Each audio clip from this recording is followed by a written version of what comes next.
Hai semua, hari ni kita nak buat homemade chicken nugget. Kita guna 3-4 ketol chicken breast ni. Kisarkan, masukkan bawang besar, bawang putih, telur, tepung ubi kayu, black pepper, garam dan perasa secukupnya. Gaulkan bagi rata dan sebati. Masukkan dalam bekas yang sesuai. Kukus selama 30 minit. After kukus, kita rehatkan.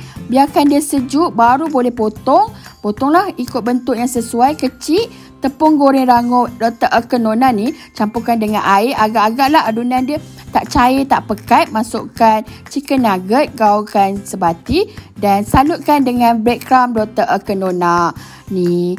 Dan boleh goreng. Ada lebih, kita boleh frozenkan. Goreng sampai dia perang, garing macam tu. Dah siap, dah boleh makan. Sedap, luar garing, dalam penuh isi ayam. Nam nam nam.